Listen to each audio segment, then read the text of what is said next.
Alrighty, so now we're going to introduce the wonderful James Everett. Everyone?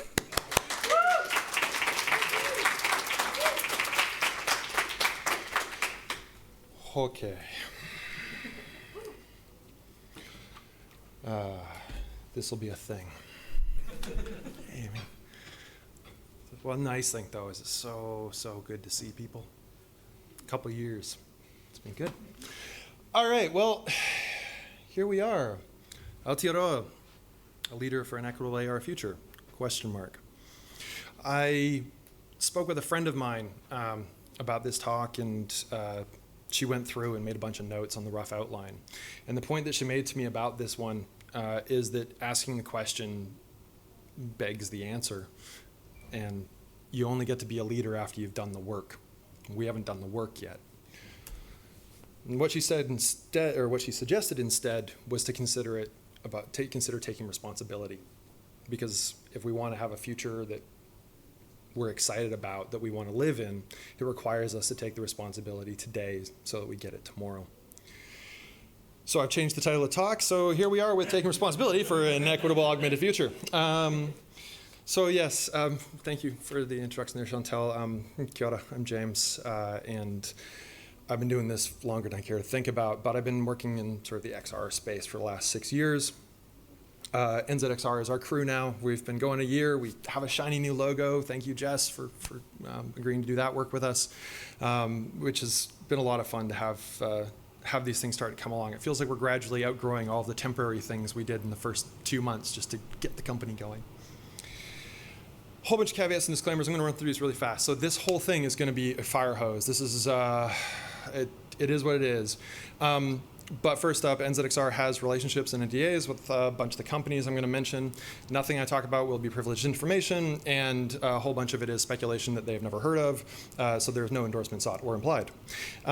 This is based on my experience working in the sector, and it's informed by feedback from colleagues, friends, and peers who have shared their time with me, but any errors are mine. And I believe that Mātauranga Māori, Māori developers in Aotearoa and the Te Ao Māori community more widely, and most importantly, really globally, Indigenous knowledge and expertise are critical to giving and helping us get to this equitable future. But you might notice that I'm not from around here.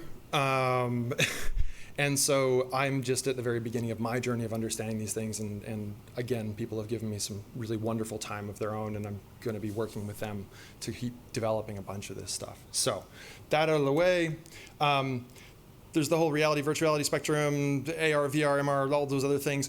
I'm just going to simplify my life and I'm just going to talk about AR. It's a thing. And I hope the context comes through in the talk, and certainly it should.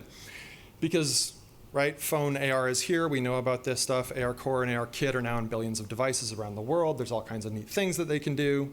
We've got head-mounted display AR, things that are worn. That is making big splash and moving along in enterprise. And we see these things happening. But we're early yet. And the thing about ubiquitous AR glasses, and again, broad, general, hand-wavy term for what this stuff is, this is going to be far more disruptive than smartphones. 10 years ago, when you think about the phone that you had in your pocket, it was very different than the phone you have today. If you think about 15 years ago, which maybe not for everybody, but for those of us my generation, anyways, a little bit older, you remember making plans with friends well in advance. You remember trying to figure out how you're going to get somewhere in a city, especially if you've never been there before. You didn't have a supercomputer in your pocket with instant navigation and directions. And that has completely changed the way that we interface with the world and each other. This is going to be weirder by a lot. And so why am I talking to you about this? Why us? It's because the skills of game developers are foundational to this future, right? Interactive real-time 3D content. We're the only people in the world who spend a lot of time living in this space. Now those doors are beginning to open and lots of people are coming in to party because Unity's free and Unreal's free and this is what needs to happen, so people are learning the skills. But they're coming to our party gradually. So for us, as this adoption ramps up and as all of this demand increases, there's going to be increased demands on our time. NZXR is oversubscribed. We have more clients than team members right now. Oops. Learning this the hard way. This is just going to keep happening, which means the demand for talent is going to increase. Game studios are already struggling to get enough people. as everybody else starts to need game developers to work on everything that they're doing, it's not going to get any easier. So for us, I'm really excited about this space, but I'm also slightly terrified. So I'm going to do a hyper quick technical overview of AR glasses and this whole space, just to kind of get us all on the same page. And like when I say fast, I'm real sorry, but this will work out. So first of all, and I'm going to use the Magic Leap one up there, even though this is not necessarily the glass of the future, yada, yada, yada, but it's handy to explain some things.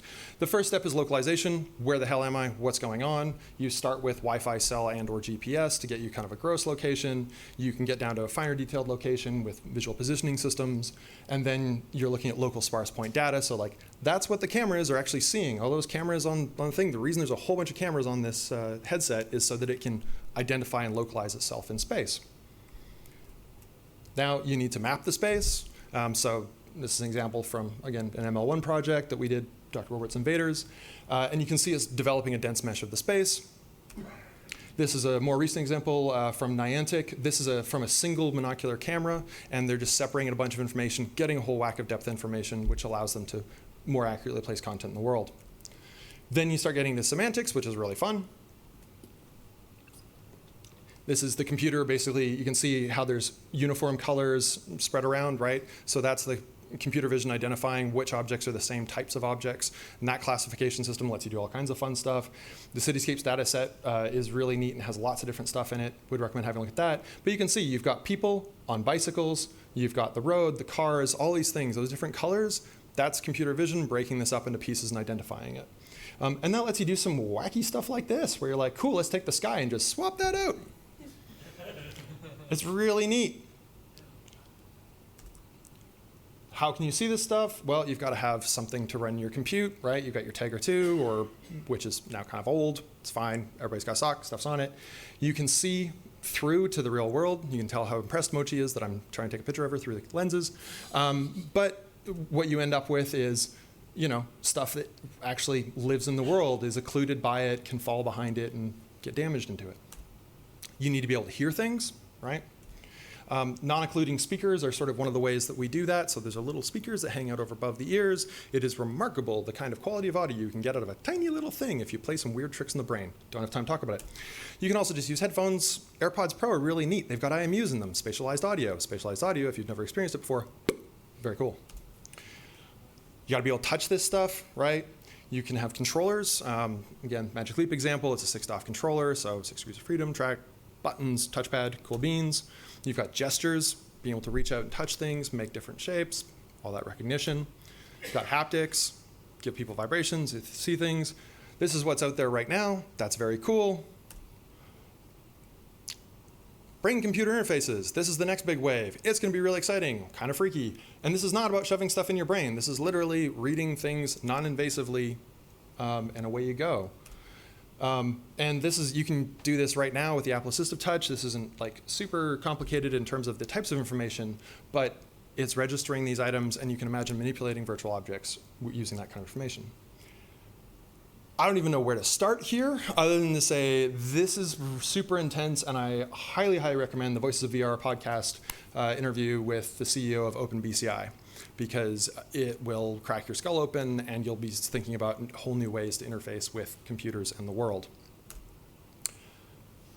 To make all of this actually survivable for us, once we have glasses that we can walk around with, and that's all cool and stuff, this is going to be the world's worst fire hose. So you're going to need something that can help you filter this world, right? And that's basically contextually aware AI. Something that can get in the way of all of this stuff and help you filter the world and see and interact with the things that you want to see and interact with. So you put all those pieces together. This is my completely speculative, kind of rough evolution of this stuff. But AR glasses, basically, you can kind of go all the way back to 1968. You can arguably go earlier. Kier's talk earlier in the day explored some of that. But you know, you go from Sword of Damocles, there was Google Glass stuff. We got into the first generation HoloLens. Sort of this main, I would call generation 1 of these things is coming online now. So HoloLens 2 and Magic Leap, those are the spectacles, Nreal's glasses, and Qualcomm's reference design for these. Gen 2, which is kind of coming sometime in the next couple of years. Magic Leap 2 is due out the end of this year, beginning of next year.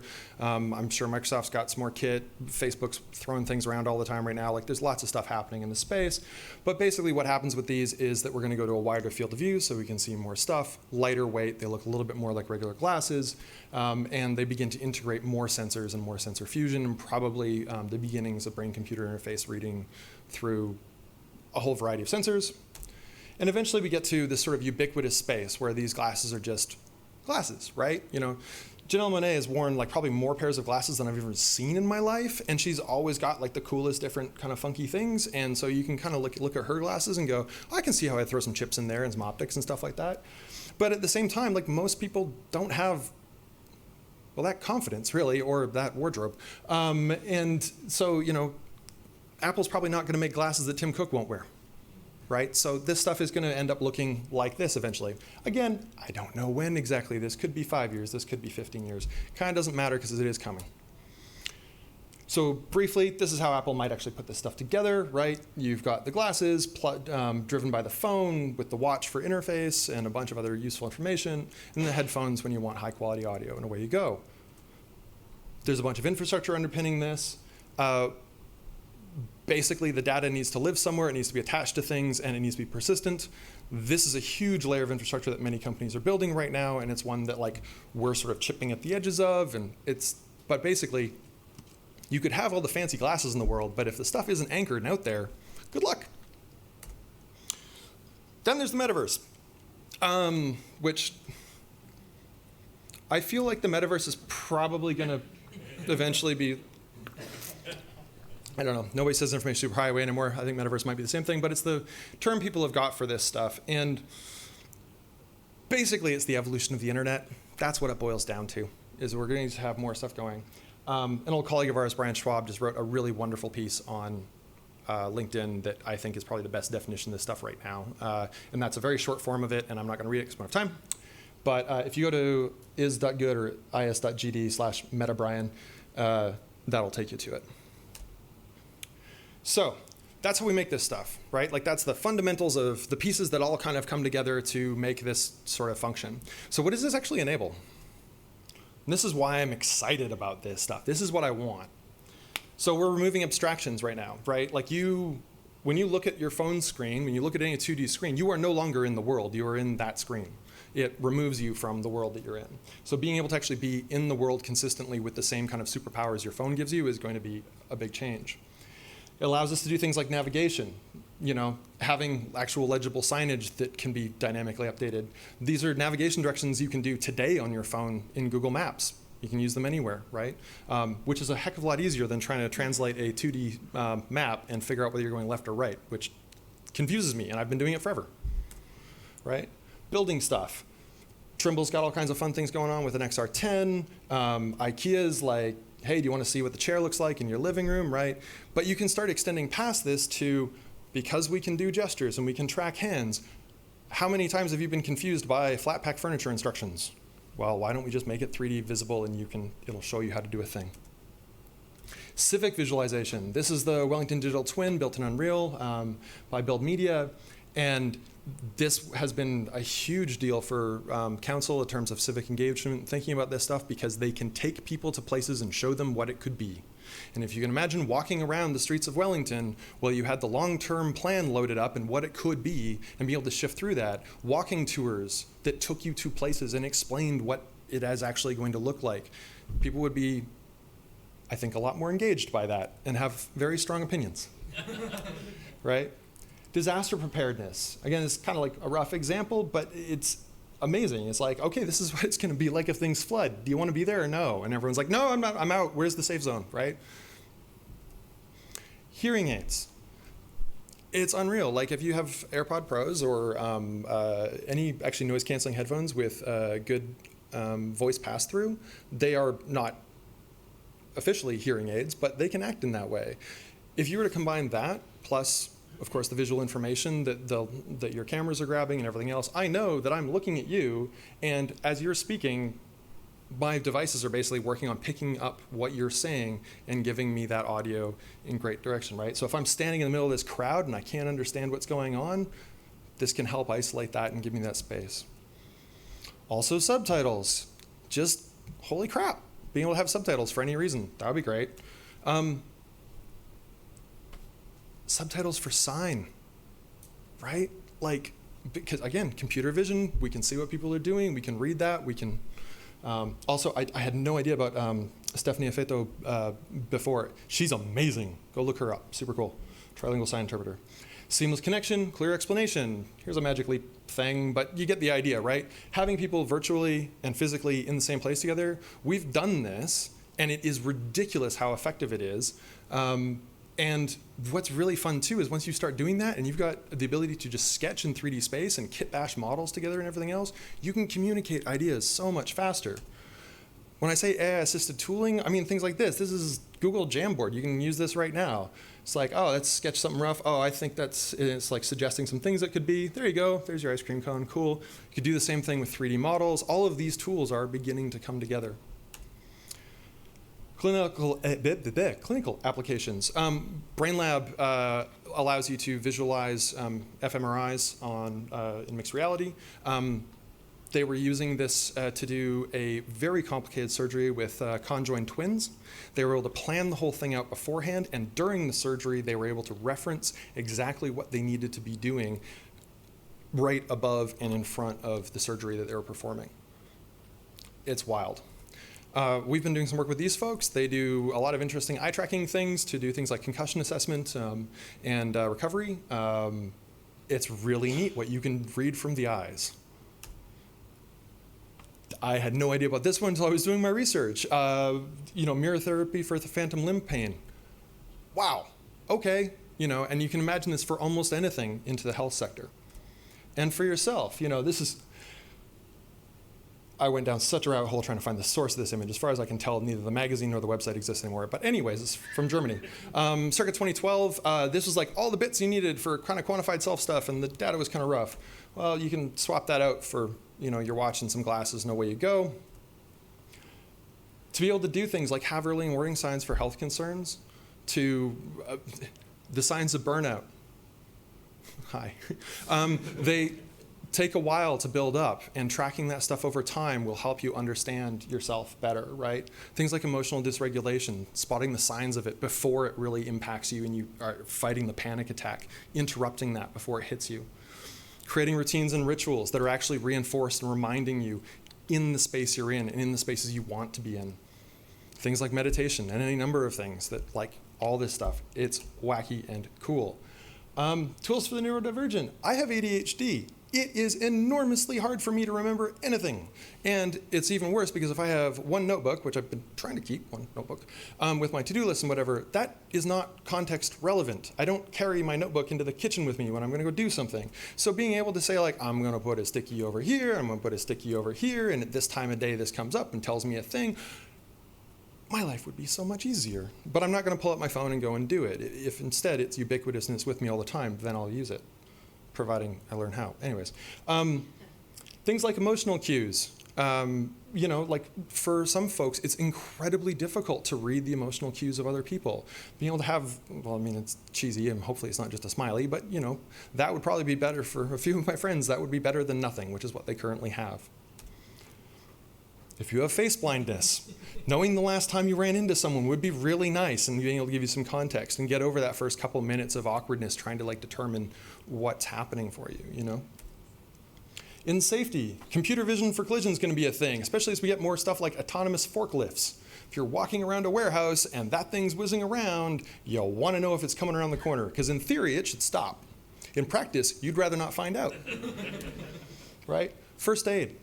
Even after you go through first aid training, you don't use it every single day. Thank goodness, right? If you did your first aid training 6 months ago and you're trying to remember the checklist for like somebody's breathing patterns and things like that, like in stress and it's not something you're used to all the time, having that assistance will be huge. On top of that, of course, we can look at the person with computer vision. We can register things like discoloration of the lips, for example, in ways that we wouldn't otherwise know to look for because we don't have a trained eye for it. We can give you a machine learning algorithm for that. Cool beans. Let's make sure it's trained on a diverse range of people, please. bringing history and theory to life is going to be huge. I mean, just like being able to actually see, see this stuff and get involved with it and touch it and move it around spatially. Science experiments where you can actually do, I would probably have done a lot better in physics if I could have like played with stuff and actually seen it do things instead of just try to like write the formulas and imagine it in my head. Never worked out. Learning skills. Imagine if you could have Monique Fiso show up in your kitchen and teach you to make something amazing. And like I say, I'm very sorry about the quality of this picture. I am not an artist, but it would be really cool. Fashion, these are all things today, right? These are snap lenses. They're wild. Like, people will be walking around, there's going to be what you wear, and there's going to be what you wear. This is new shirt segmentation stuff from Snap from the last couple of weeks. It's wacky. You've got, all kinds of new ways to play. We're game developers. It'd be nice to have lots of new ways to play. Animation research has been doing this StatsCast thing, so actually being able to see all the information about like how balls are thrown and hit and everything else. Imagine the training opportunities for anyone involved in a physical sport if they could visualize the trajectories, the energies, what's happening, the strategies on the field with multiple people. Of course, games, right? We're going to be playing some fun games. And I think one of the other things that I'm really excited about this is that we added, I don't know, everybody's got different numbers for it, but games on smartphones added 1 billion new players to, people who didn't previously have access to games. This will add a whole new range of players. That's my mom playing Invaders. My mom's like never played any game I've ever made. She played this, enjoyed it, and asked me to bring the device back. That blew my mind. And that's going to keep happening. So there's a whole bunch more ideas. Like that's literally just like, Kier, one of my colleagues spent, hey Kier, he did 100 days of ideas. So if you go, is how good Kier 100, that's his whole Twitter thread. 100 days of just like all kinds of cool ideas. And I think this is a really important point, which is why I made a slide for it. But all of those things, if we have an equitable AR future that gives us those superpowers, that gives us all of those pieces, and you see a lot of those things that I showed you there, those are things that are available now. It's just they're on our phones, they're disconnected from each other, and they're not commonly available. But with ubiquitous glasses, all of that stuff now lives in the world with us. And that's a good thing, and I'm excited about that, fire hose, thing aside. But another big part of this that doesn't show up and is not a shiny, cool picture or demo or anything else is data sovereignty. So what that means is that you own your data and you decide what to do with it, which right now, not so much, right? There's a huge amount to learn here, but I think it is something that behooves all of us to have a strong think about it, especially as we build new systems. Basically, like here in Aotearoa, there are lots of people focused on this issue, and so I strongly encourage you to go engage with them. There's a lot of discussion happening around what is privacy and what are rights in this space. Neuro rights are kind of a framework for this that's beginning to develop. Helen Nissenbaum, her theory of contextual integrity, which is basically privacy is about the appropriate flow of information. Appropriateness is based on context, and the structure of those information norms, again, don't really have time to get into it. Highly recommend going to look it up. But these are the types of spaces and the discussions and the thinking that I think are really required to understand how we actually create an equitable space for everyone. So just a quick example of it, if I'm sharing my personal information, we're all wearing glasses. So these two folks have met and they're having a chat about something. Oh, do you know so-and-so? Oh, I do. And my friend has all of my contact information because they're my friend. And I've set my permissions in such a way that they can share my picture and my name and my pronouns with anybody. That's fine, because I'm easy to look up. They can share my public contact information with their friends and friends of friends because I've said that I'm comfortable with that degree and that network of trust. But my private contact information, because public contact information, like if you've seen like the Apple sign-ins and things like that, they're already creating a layer of abstraction between you and primarily marketing. Those layers of abstraction are going to continue to get built out. And so my private direct contact information is going to be something probably that I hold quite closely. And so perhaps I've set my settings for my information to say, yeah, my friend can pass that request to me and just automatically comes to me and its request say, so-and-so would like to contact you, right? simple example, but this sort of spirals out to basically any space that you operate in, start scratching at that itch just a little bit and lose many hours. So all of these things require us to think in new ways and some old ways about what we do. This is a framework that I'm really excited about and has been very influential in my thinking in the last few months. Monica Bisqueta has been leading this up with a whole bunch of really amazing collaborators. I would strongly recommend just going and having a read of that, because again, I don't have the time really to dig in here, but it's these types of frameworks and these types of focus that I think are going to be what we need for moving forward. So this is cool, right? Like, I want all of this. I want it awesome. I want it easy. I want to control how I interface with it. I want to control how it allows me to interface with the world.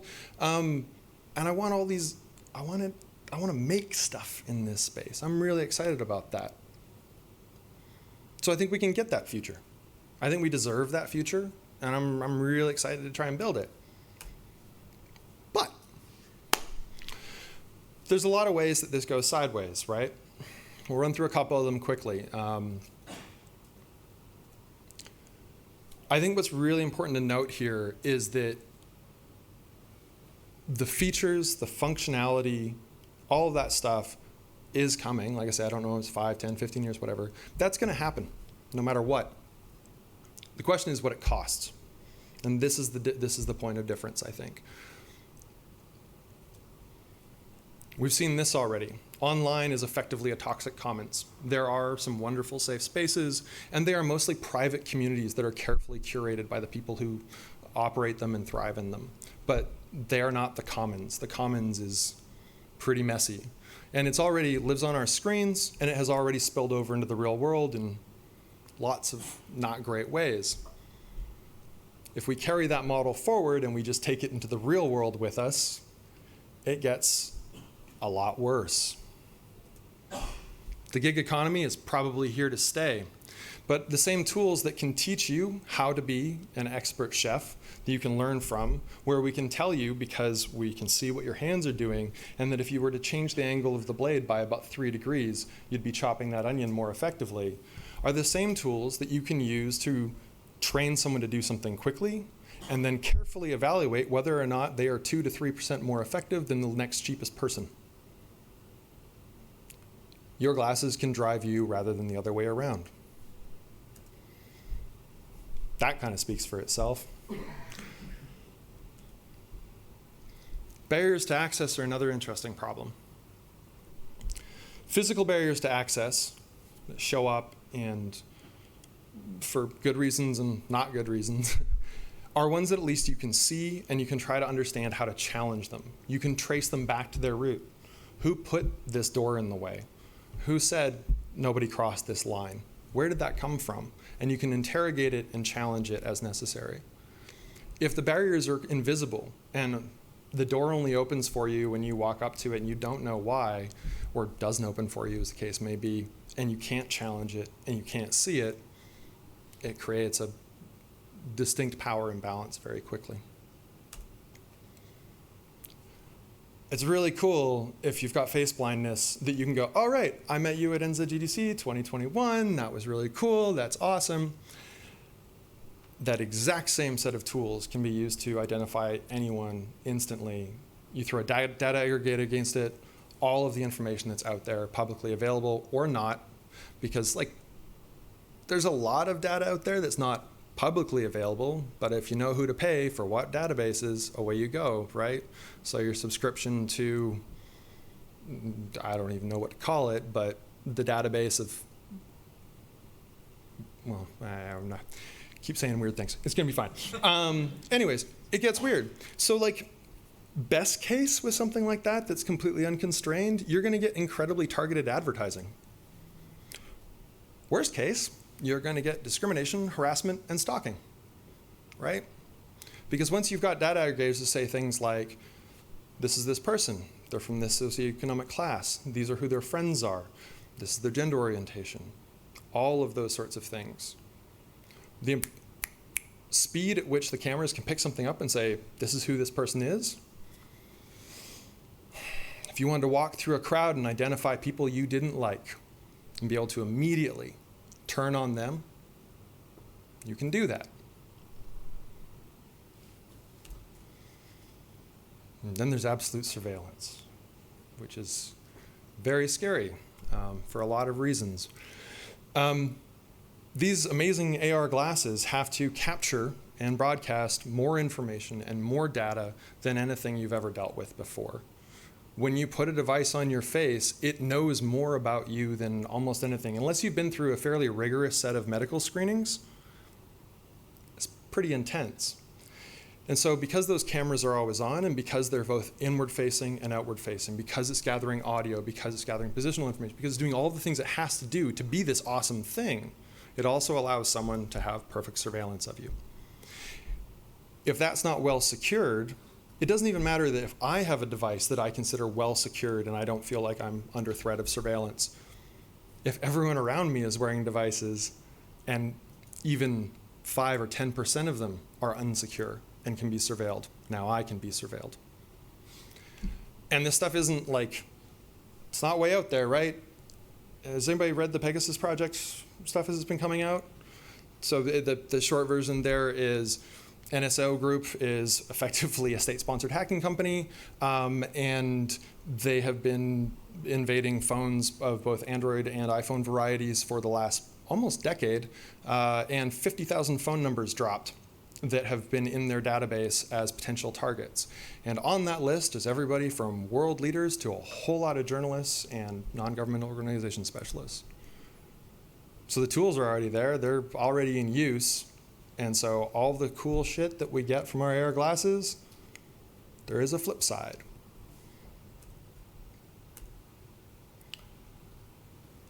This is a very interesting piece. I'm going to show you a very short piece of it. I would strongly recommend going and watching it. But this is a video by Keiichi Matsuda from 2016.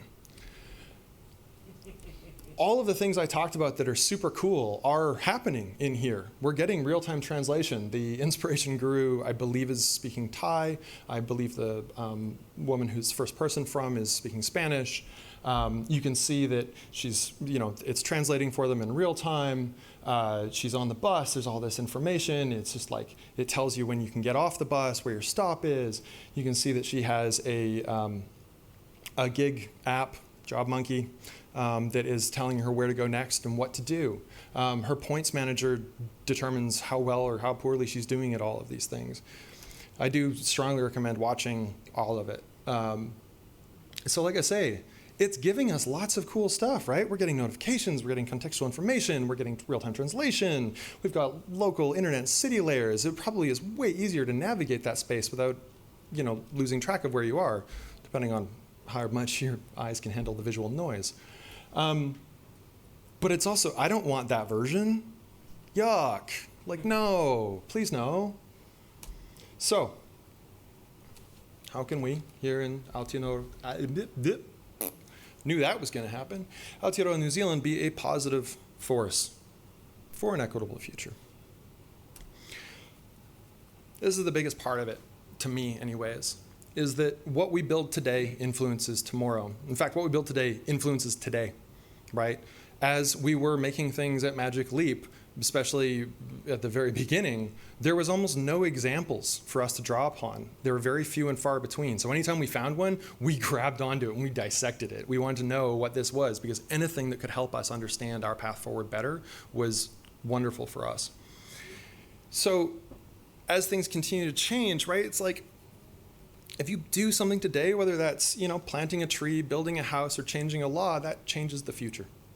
So we can change the future in this way. And I think it's important that we do, because if we don't build our tools, our applications, our games, our environments to be the things that will support us and give us a future we can thrive in, we're going to have to take the tools that are given to us. And those may come with quite a cost, as we've talked about here. So all of this is going to be happening at breakneck speed. It's kind of weirdly quietly happening, and then like most things, right? It goes from 0 to, wait, where'd that come from? Well, it was 20 years in the making, and now it's going to smack you upside the head. So why here? Why us? Why do I think this is important, other than the fact that we all live here and we'd like it to continue to be a nice place? In fact, we'd probably like to be a nicer place in a lot of ways for a lot of people.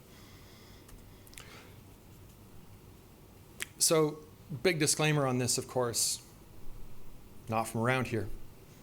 So these are the values that sort of New Zealand projects to the world, right? And New Zealand, the national myth of New Zealand.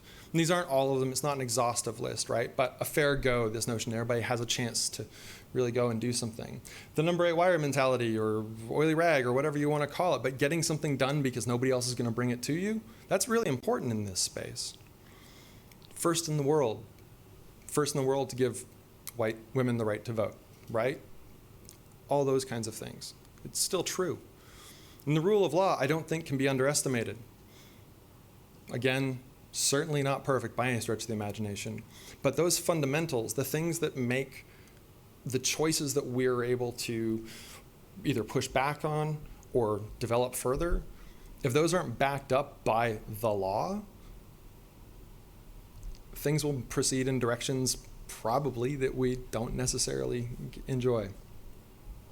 And that's part of the equation. But from Te Ao Māori, there is so much more, right? Mātauranga Māori is just this gigantic body of knowledge and understanding that is continuing to grow and expand. Community and autonomy are core values that I always hear expressed from Te Ao Māori that I think are absolutely critical to this, right? You'll notice that a lot of what's on the left there, it's rather individualistic. And I don't think being a bunch of individuals is how we're going to survive the future, because the future's coming for us, and we can tell how much the world's on fire at the moment in both literal and figurative sense.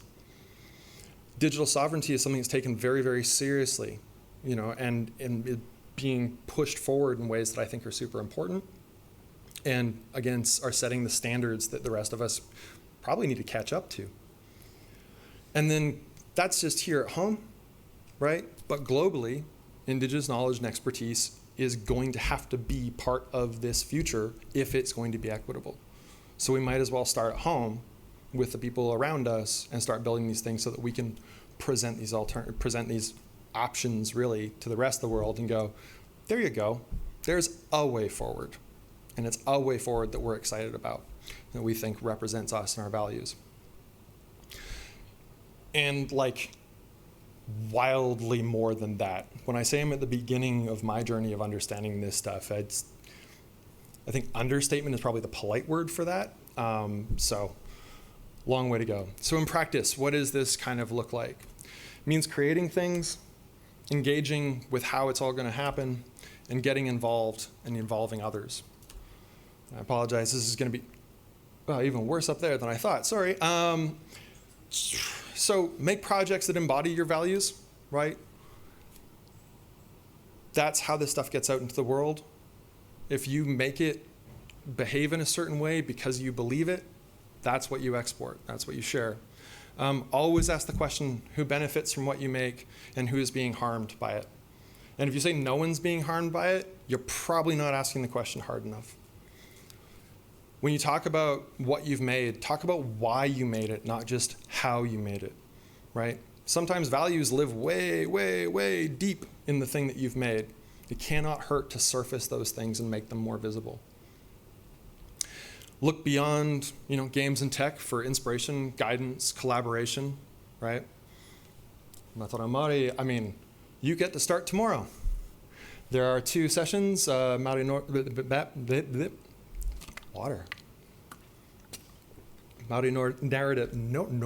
narratives in games tomorrow, 10 a.m. right here.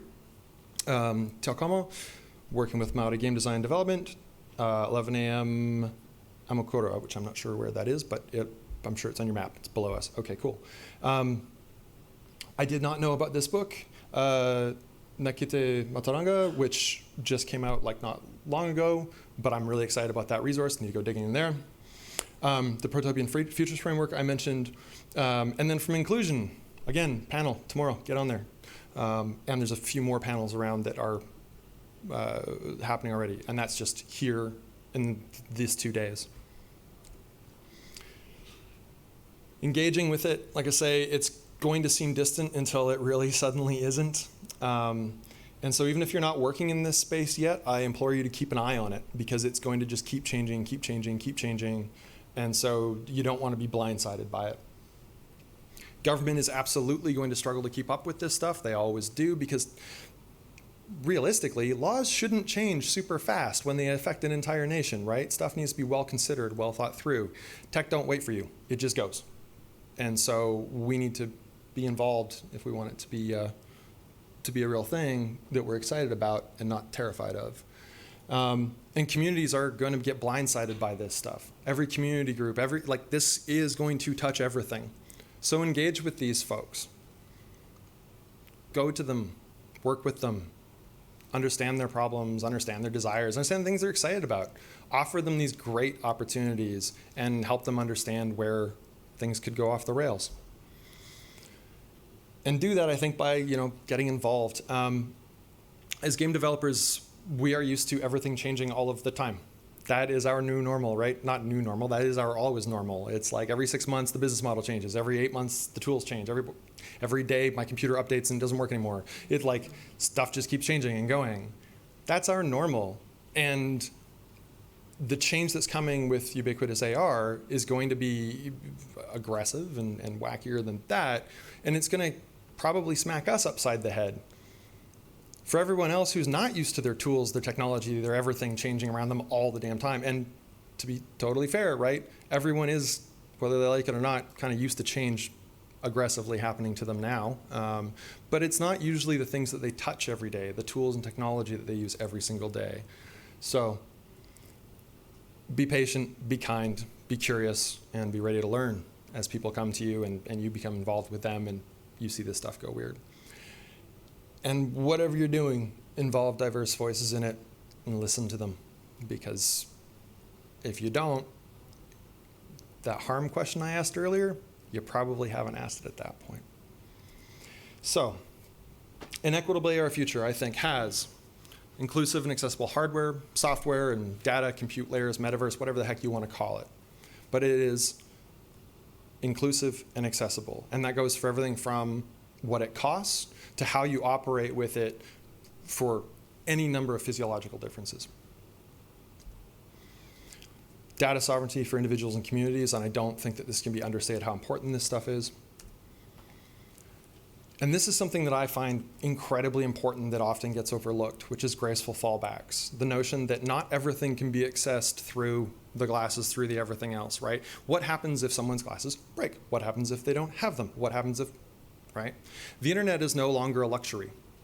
If you do not have access to a reasonable web browser, basically, there are entire swaths of things like government services and whatnot, which are ostensibly not inaccessible, but they're real hard to get at because things like computers, right, make stuff like filling out forms and whatnot way easier for organizations to handle. So of course they offload to the computers, as they should. It's a good idea. But if you don't have access to a computer that gets you access to that form, you don't get access to those opportunities. And so I think it's really important to think about what happens when you don't, if you make everything AR, well, what happens when you don't have AR? The real world is still out there. So that's where I started. And I learned that was probably not a great way to start. So I thought about this instead, and for me, this talk has been, frankly, kicking my ass. Everyone's seen me today, the last 2 days. It's a bit of a thing when the first thing anyone says to you is, "Why, you look tired." And I think that tiredness is largely born out of trying to understand this and recognizing now that this is taking responsibility is a thing, and it frankly scares the crap out of me. And I'm just starting to do it now, and it's going to be a bit. Because what I'm hoping is 30 years later at NZGDC 2051, someone's giving this talk, right? We're living in that better future, and we're able to trace the history back And Keir did a talk this morning about the history of augmented reality to this point, right? What does that story look like in 2051? A few very brief acknowledgements, and this list is going to continue to grow, I think, as I keep evolving this talk and hopefully sharing it with, like I say, I want to start talking to government more and communities and things like that and getting people's heads around it, and with a little bit less of a developer focus, but you know. So this list will keep growing. There's a handful of resources here. This is going to be a giant list as well when I get to it, but I will post this and I'll probably just keep posting things to it. Thanks.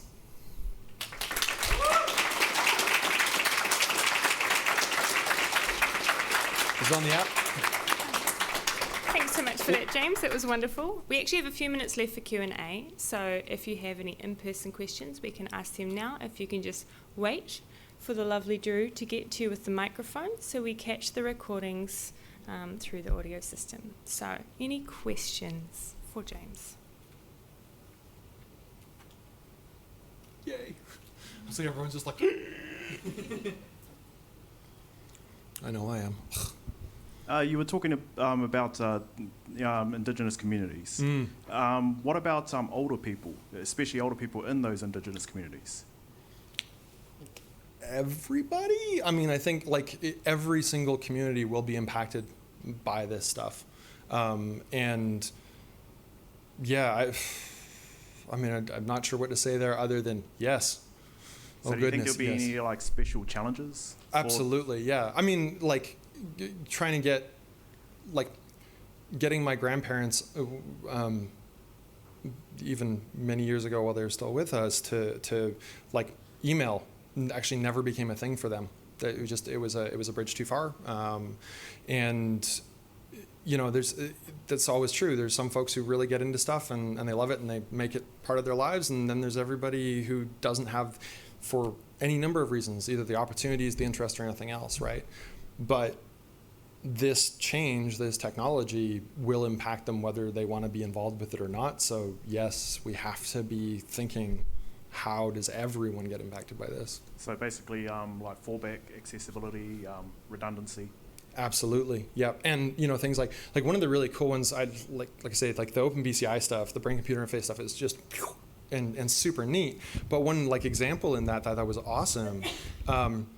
If you're squinting to look at something because it's like say a font size is too small, the reaction of your muscles around your eyes as you begin that squint, you can detect that before you've even really strained your eyes, and you can just make the font bigger. Right? Things like that, where it's just like these degrees of accessibility and opportunity are amazing and in there. And so it's like, yeah, if I think about the way that my grandfather used to lose his glasses occasionally, you know, it's like if he could just see something and it would work better for him. Cool. Yeah.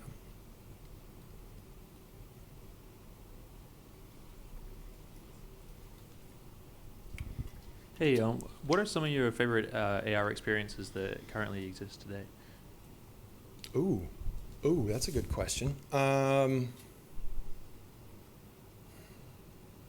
I've really enjoyed looking at like honestly the Snap stuff. There's so many people making so many cool things in that space.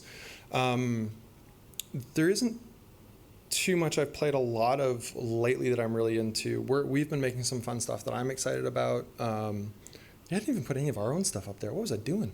But yeah, I would say having a look at the Snap stuff is interesting. And then again, it unfortunately falls in kind of a narrow niche, but there's people playing with some really neat stuff on the iPhones that have LiDAR built into them. Like the 3D scanning on that stuff is really cool. And now you can start doing all kinds of fun stuff with it. So there's, yeah, lots of, the thing is like, there's not too much that, like there's sort of stuff in the consumer space still mostly falls in kind of the toy use case because it's very early and like that makes sense.